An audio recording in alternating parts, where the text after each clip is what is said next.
नमस्कार माझ्या मित्रांनो.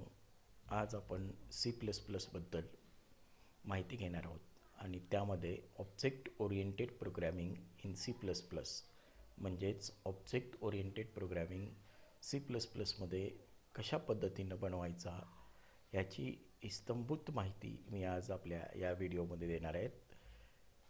तर आपल्याला माहितीच आहे object oriented programming. What do you mean by object oriented programming? म्हणजे असा प्रोग्राम ज्याच्यामध्ये इम्फॅसिस हे तुमच्या ऑब्जेक्टवर असेल, म्हणजे एंटिटीवर असेल. आणि महत्त्वाचा ऑब्जेक्ट ओरिएंटेड प्रोग्रॅमिंग आहे हे कसं ओळखायचं? Any object oriented programming is build by using class and object. Thus class based programs are called as object oriented programming. म्हणजे त्याचा सिंटॅक्स कसा असेल की आपण जसा प्रोसिजर ओरिएंटेड प्रोग्रॅमिंगमध्ये हेडर फाईल, त्यानंतर वाईड मेन फंक्शन असं टॉप डाऊन अप्रोच वापरतो, पण ऑब्जेक्ट ओरिएंटेड प्रोग्रॅमिंग करत असताना बॉटम अप अप्रोच वापरायचा आहे. म्हणजे काय? हेडर फाईल डिक्लरेशन आणि त्यानंतर लगेच क्लासचं डिक्लरेशन, म्हणजे क्लास नेम, क्लास वगैरे तयार करायचं आहे, क्लासमध्ये मेंबर्स तयार करायचे आहेत. आणि मेंबर दोन प्रकारचे असतील, डेटा मेंबर आणि मेंबर फंक्शन. हे डेटा मेंबर काय, मेंबर फंक्शन काय, ॲसेस स्पेसिफायर काय आहेत, हे आपण आपल्या प्रोग्रॅमिंग करत असताना मी त्याची माहिती देणारच आहे. पण आता इथं लक्षात ठेवा की ॲसेस स्पेसिफायर म्हणजे इथं मी दिलं आहे ॲसेस स्पेसिफायर हे तुमच्या मेंबरला कोणत्या पद्धतीचा तुमचा ॲसेस असलं पाहिजे, म्हणजे त्या मेंबरचा ॲसेस कोणत्या टाईपचा आहे, एक्झिक्युशन म्हणजे पब्लिक असेल, प्रायव्हेट असेल किंवा प्रोटेक्टेड असेल. पब्लिक असेल तर काय की क्लासमध्ये जो मेंबर फंक्शन आहे आणि वाईड मेन फंक्शन, म्हणजे हे दोन फंक्शन्स दोन्ही एक्सटर्नल फंक्शन असतील.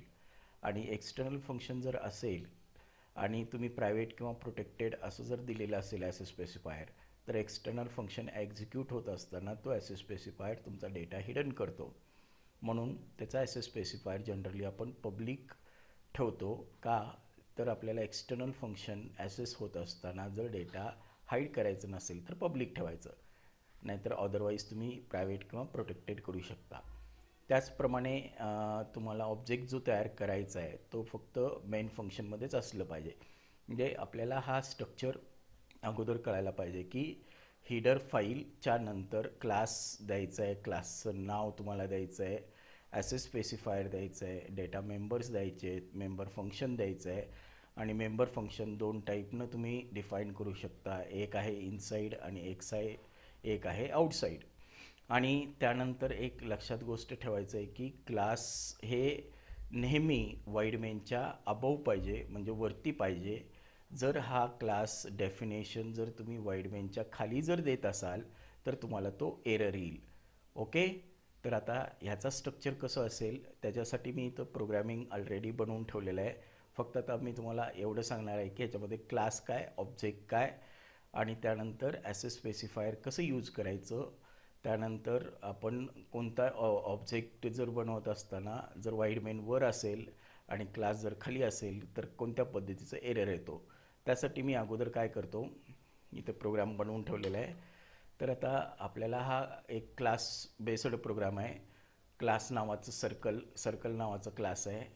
त्यामध्ये आर, एक्स, वाय, त्यानंतर सेंट, ए आर, सरकम हे सगळे काय आहेत, डेटा मेंबर आहेत. ह्याला काय म्हणायचं तुम्ही? ह्याला म्हणायचं डेटा मेंबर. ह्याला काय म्हणायचं? Data member. तर ह्याचा ॲसेस स्पेसिफायर मी इथं दिलेलं नाही, म्हणजे हा डेटा मेंबर प्रायव्हेट असतील. आणि हा तुमचा सर्कल नावाचा कन्स्ट्रक्टर आहे. हे काय इथं कन्स्ट्रक्टर आहे. त्यानंतर हा एरिया नावाचा तुमचा हा फंक्शन आहे, मेंबर फंक्शन आहे. हा मेंबर फंक्शन आहे, मेंबर फंक्शन. तर आता हा एरिया नावाचा जो प्रोग्राम आहे, म्हणजे सर्कल क्लास आहे, हा काय करेल, तुमचा एरिया ऑफ सर्कल कॅल्क्युलेट करेल आणि कन्स्ट्रक्टर हा डेटा मेंबर कन्स्ट्रक्ट करेल. ओके. त्यासाठी एरियाचं फॉर्म्युला इथं दिलेलं आहे. तर आता इथं मी पहिल्यांदा हा प्रोग्राम तुम्हाला एक्झिक्यूट करून दाखवतो. बघा, कंपाईल केलं आहे, हा रन केला आहे.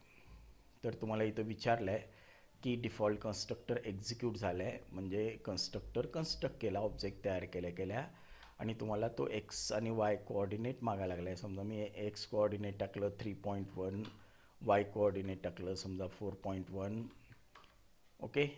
त्यानंतर हा तुमचा सेंटर वगैरे काढण्यात येईल. त्यानंतर इथं तुम्हाला रेडियस विचारलं आहे. रेडियस मी इथं इंटर नाही केल्यामुळं असं आलं आहे. अजून एकदा मी प्रोग्राम एक्झिक्यूट करतो. समजा इथं मी एक्सची व्हॅल्यू टाकलं, वायची व्हॅल्यू टाकलं. ओके. त्यानंतर रेडियस टाकलं समजा 4.2. ओके. आता इथं तुमचा सर्कम्फरन्स वगैरे कॅल्क्युलेट केलं आहे. आता हा प्रोग्राम थोडासा समजून घेऊया. आता हा क्लास हे कीवर्ड आहे आणि हे सर्कल हे क्लासचं नाव आहे. म्हणजे हा काय होईल, सर्कल क्लासचं नाव ॲबस्ट्रॅक्ट डेटा टाईप तयार करेल. काय हे ॲबस्ट्रॅक्ट डेटा टाईप, ADT म्हणायचं. काय याला म्हणायचं, ADT, ॲबस्ट्रॅक्ट डेटा टाईप. म्हणजे जसा तुमचा बिल्ट इन डेटा टाईप आहे, इंट, कॅर, फ्लोट, असा हा ॲबस्ट्रॅक्ट डेटा टाईप तयार करेल. त्यानंतर हे तुमचे डेटा मेंबर आहेत, आत्ताच मी सांगितलं आहे. त्यानंतर हा तुमचा कन्स्ट्रक्टर आहे. हा कन्स्ट्रक्ट करेल डेटा मेंबर्सला ज्यावेळेस तुमचा ऑब्जेक्ट तयार होईल. ऑब्जेक्ट आपण खाली बघूया नंतर. हा तुमचा मेंबर फंक्शन आहे एरिया नावाचा. हा एरिया नावाचं मेंबर फंक्शन काय करायला लागलं आहे, पहिल्यांदा आपल्याला एक्स आणि वाय कोऑर्डिनेट घ्यायला विचारायला आहे इनपुटसाठी. त्यानंतर त्याचा सेंटर कॅल्क्युलेट करायला लागला आहे. त्यानंतर त्याचे काय केलं त्यांनी, इंटर रेडियस घ्यायला लागलं आहे आपल्याकडून आणि त्याचा एरिया कॅल्क्युलेट केलं आहे. एरिया इथं बघा पाय आर स्क्वेअर हे आपण फॉर्म्युला टाकलं आणि हा एरिया इथं कॅल्क्युलेट केलं आहे. त्यानंतर सर्कम्फरन्स नावाचं दुसरा एक मेंबर फंक्शन आहे. हा सुद्धा काय मेंबर फंक्शन. आता हे इथं लक्षात घ्या की हे मेंबर फंक्शन जो आहे तो आपण कसं दिलं आहे की हा क्लास क्लोज केलेलं नाही, म्हणजे इनसाईड मेंबर फंक्शन दिलं आहे. हे आउटसाईड कसं करायचं हे आपण नंतरच्या प्रोग्राममध्ये बघू, छोटा प्रोग्राम. आता ह्या सर्कम्फरन्स कॅल्क्युलेट केलं बघा इथं सर्कम्फरन्स. आणि आता इथं जो तुम्ही क्लास इथं दिला आहे सर्कल नावाचा क्लास आणि हे ऑब्जेक्ट आहे. इथं काय यस इज ऑब्जेक्ट आहे. यस काय ऑब्जेक्ट आहे, बरोबर. आणि यस ऑब्जेक्ट आहे, त्याचा डेटा टाईप सर्कल आहे. त्याचा डेटा टाईप काय सर्कल आहे. त्यानंतर इथं मी सांगितल्याप्रमाणे ऑब्जेक्ट हे फक्त मेन फंक्शनमध्येच तयार करायचं आहे आणि तो ॲसेस करण्यासाठी डॉट ऑपरेटर इथं वापरला आहे. म्हणजे हे यस डॉट एरिया, म्हणजे यस हे सर्कल क्लासचं ऑब्जेक्ट आहे आणि एरिया तो ॲसेस करायला लागला त्यातला फंक्शन. म्हणजे हा एरिया फंक्शनकडे जाईल आणि हे सगळे ॲसेस केलेलं आत्ता आपण पाहिलेलं आहे. ओके. त्यानंतर हा सर्कम्फरन्सकडे येईल, म्हणजे एक्झिक्युशन संपल्यानंतर ह्याला एक्झिक्यूट करेल. म्हणजे तुम्हाला हा प्रोग्राम हा एक्झिक्यूट केल्यानंतर असं दिसलं आहे बघा. इथं हे मी टाकलं एक्स कोऑर्डिनेट, वाय कोऑर्डिनेट, त्यानंतर रेडियस टाकलं मी 2.1 आणि हा तुमचा एरिया आणि सर्कम्फरन्स कॅल्क्युलेट केला. आता इथं मी सांगत असताना मी काय म्हणलो होतं की हा प्रोग्राम तयार करत असताना प्रिकॉशन घ्या की जनरली आपण प्रोग्रामिंग तयार करत असताना आपल्याला सवय असतो की मेन फंक्शन अगोदर आपण देत असतो. ओके. मेन फंक्शन आपण अगोदर देतो आणि नंतरच तुम्ही बाकीच्या गोष्टी करता, हे सवय असतो. त्यामुळं काय होतं आहे की आपण ऑब्जेक्ट ओरिएंटेड प्रोग्रामिंग करत असताना ऑब्जेक्ट ओरिएंटेड प्रोग्रामिंग हे बॉटम अप अप्रोचवर डिपेंडंट आहे. म्हणजेच काय की त्याचा मेन फंक्शन जो आहे तो बॉटमलाच असलं पाहिजे, म्हणजे क्लासच्या नंतर असलं पाहिजे. आणि जर का तो क्लासच्या वरती जर असेल तर टॉप डाऊनला असेल तर तिथं एरर येईल. बघा आता इथे एरर यायला लागला. आत्ताच आपण हा प्रोग्राम एक्झिक्यूट केला होता, आता एरर यायला लागला. हा कशामुळे एरर आला की हा तुम्ही जो वाईड मेन आहे ते काय केलं आहे तुम्ही क्लासच्या वरती दिलं आहे. म्हणजे हा कुठं असायला पाहिजे, क्लासच्या नंतर असलं तरच तो एक्झिक्यूट होतो, अदरवाईज तो एक्झिक्यूट होत नाही. ओके. तर याप्रमाणे आपण ऑब्जेक्ट ओरिएंटेड प्रोग्रामिंग तयार केलेलं आहे. ओके. ऑब्जेक्ट ओरिएंटेड प्रोग्रामिंग इथं तयार केलेलं आहे. आणि ऑब्जेक्ट ओरिएंटेड प्रोग्रामिंगमध्ये हे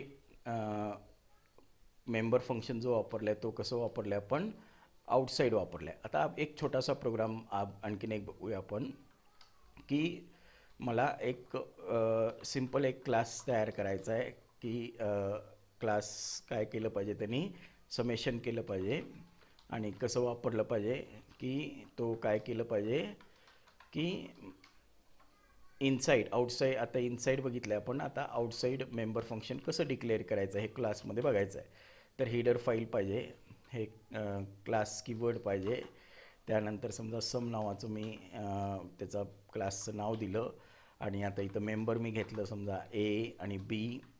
ओके.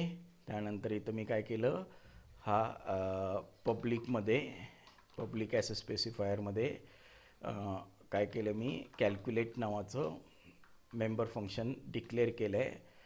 तर हे आउटसाईड डेक्लरेशन आपण बघायला लागलो. आउटसाईड डेफिनेशन मेंबर फंक्शनचा. आउटसाईड डेफिनेशन देत असताना हा मेंबर फंक्शन डिक्लेअर क्लासमध्ये करायचा आहे. हा क्लास टर्मिनेट म्हणजे क्लासच्या बॉडीमध्ये, आणि त्यानंतर तो डिफाईन करायचा आहे क्लासच्या बाहेर. म्हणजे कसं डिफाईन करायचं आहे, वाईड म्हणजे रिटर्न टाईप द्यायचं आहे, क्लासचं नाव द्यायचं आहे, स्कोप रिझॉल्युशन द्यायचं आहे आणि मेंबर फंक्शनचं नाव द्यायचं आहे आणि त्याचा डेफिनेशन तुम्ही इथं लिहू शकता. समजा cout /n enter 2 number असं म्हणलं आपण,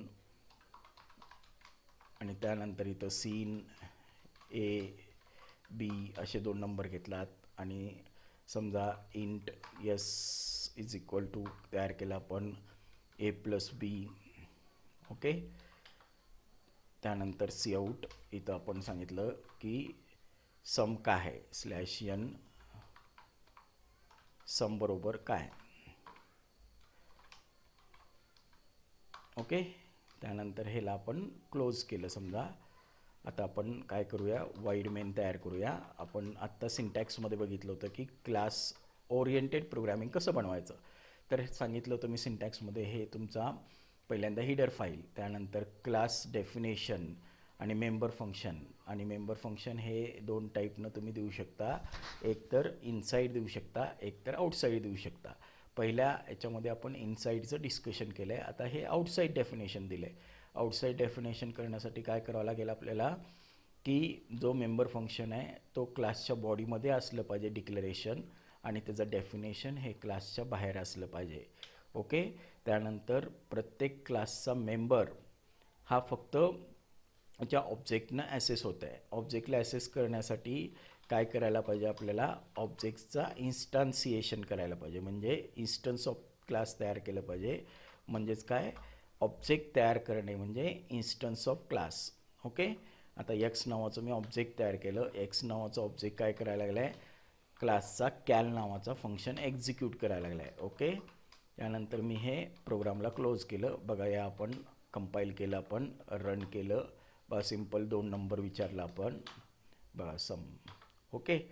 तर अशा प्रकारे आपण काय की आज आपण या व्हिडिओमध्ये एवढाच पाहिला की आपण काय केलं आहे की ऑब्जेक्ट ओरिएंटेड प्रोग्रामिंग म्हणजे काय. ऑब्जेक्ट ओरिएंटेड प्रोग्रामिंग म्हणजे क्लास आणि ऑब्जेक्ट यांचा मिळून जो प्रोग्राम तुम्ही तयार करता त्याला म्हणायचं ऑब्जेक्ट ओरिएंटेड प्रोग्रामिंग. आणि ऑब्जेक्ट ओरिएंटेड प्रोग्रामिंगमध्ये क्लासचा डेफिनेशन हे अगोदर करायचं आहे, त्यानंतरच मेन फंक्शनचं डेफिनेशन करायचं आहे. म्हणजे बॉटम अप अप्रोच वापरायचा आहे. हा या व्हिडिओमध्ये आपण एवढ्याच गोष्टी आपण क्लिअर केलेल्या आहेत की क्लास आणि ऑब्जेक्ट मिळून ऑब्जेक्ट ओरिएंटेड प्रोग्रामिंग होतो आणि त्याचा सिंटॅक्स काय, आणि महत्त्वाचं गोष्ट म्हणजे काय की ॲसेस स्पेसिफायर कोणते, पब्लिक, प्रायव्हेट, प्रोटेक्टेड, आणि ते यूज केल्यानंतर कसं एक्झिक्यूट होतो. त्यानंतर प्रत्येक ऑब्जेक्ट हे फक्त मेन फंक्शनमध्येच तुम्ही द्यायचं आहे आणि तो ऑब्जेक्टला ॲसेस करण्यासाठी डॉट ऑपरेटर वापरायचा आहे. तर इथंपर्यंत आपण या लेक्चरचं एंड करूया. हा व्हिडिओ पाहिल्यामुळं आपला मी पूर्ण आभारी आहे. Thank you for watching my video. आणि हा तुम्हाला व्हिडिओ आवडलेला असेल तर त्याला सबस्क्राईब करा, लाईक करा, शेअर करा. थँक्यू.